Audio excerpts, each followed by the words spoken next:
Hey guys, Sonic here from TGG and welcome back. So today, I'm here to show you this beast of a weapon. This is the Tesla coil gun, the amprex. It's a very powerful gun, which you will see here shortly.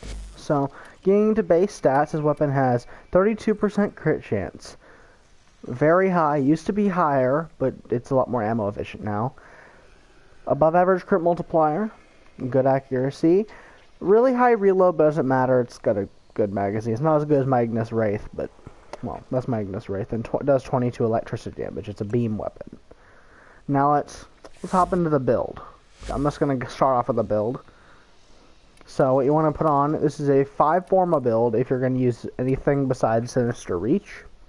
Because, well, if you're just using, if you're going to use another dual stat mod, like let's say you wanted to use thermite rounds in a new update for some heat, you could slap that on. But, I mean, you have to swap around these, probably. You have to swap around, like, the polarity and stuff. But I'm running a less than good build. Or I'm running a build with an option mod. Just so whenever you use the new update, you can swap it out and see how much better it is. Because I'm actually going to swap this out after the old blood drops. To check what the heat does. So, first off, serration for damage. Mine isn't maxed. If yours is higher rank, then you're going to be doing a lot more damage than me. Split chamber for multi-shot. Heavy caliber, which does not affect beam weapons whatsoever. So, perfect. Yeah, the accuracy loss doesn't matter. So, basically, I have 2 serrations of the exact same rank. Malignant Force for toxin status chance and 1 dual stat. This is what I recommend. If you do use 2 dual stats, it'll overstrip the enemy's armor before it kills them. You're still going to see some overstripping with this build, but, I mean, overstripping isn't really that bad because you get the enemies down to, like, 0 armor and they just melt anything. Sinister Reach for range because I like taking this weapon into open worlds and being able to hit stuff from across the map, so. Vital Sense and Point Strike for crit chance and crit damage, bring this weapon up to 80% crit chance and 4.8 times crit multiplier, which is pretty insane. Now let's go test out this bad boy. Spawn in the enemies, and let's see what this little midget can do. I'm gonna just keep the enemy level at 140.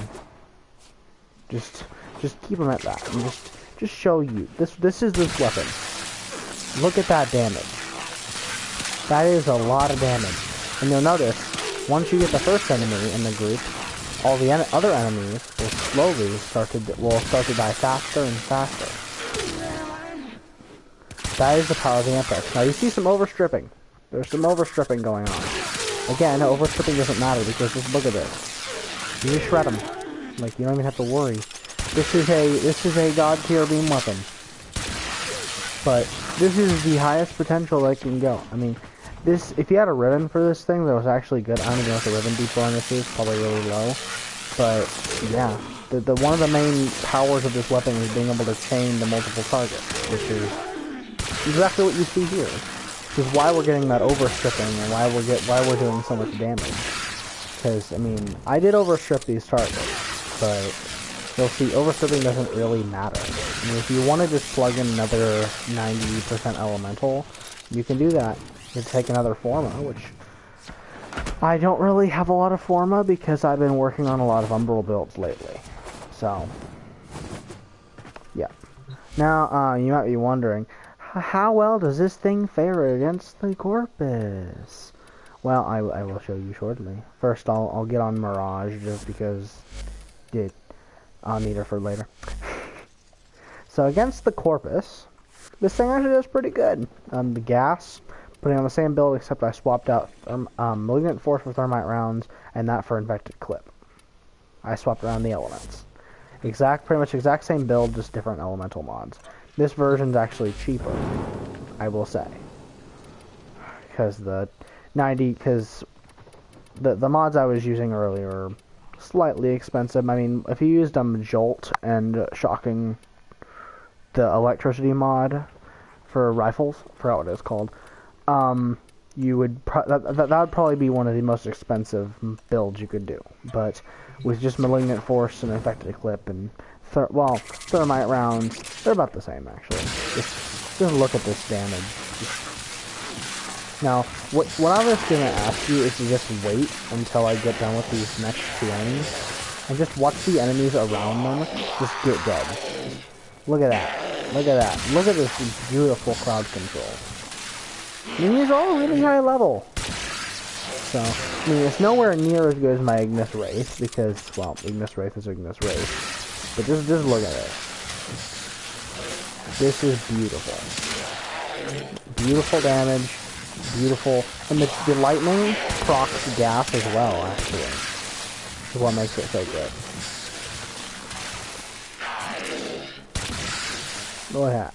You can kill 6 to 8 enemies in just one magazine, and the weapon's fairly ammo efficient. I wouldn't say it's as ammo efficient as the others. Like the Glaxian Vandal's pretty ammo efficient, and the Ignis Wraith is pretty ammo efficient. So I wouldn't say this thing is that kind of ammo efficiency tier, but this is definitely a very top tier weapon. I mean, these are the highest level enemies that you will ever run into, and it's just taking them down without problem. Now the last thing to do is to bump up this little midget with some Warframe buffs. So let's go back to the corrosive build, and let's spawn in some level 140 corrupted heavy gunners, just like last time. Only this time I'm going to be using some of my delicious, overpowered Warframe buffs. Even though you're probably never going to use Mirage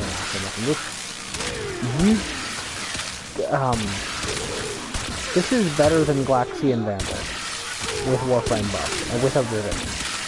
I mean, Glaxian Vandal was doing some pretty high damage numbers, but like, I mean, without Warframe buff, Glaxian Vandal is better.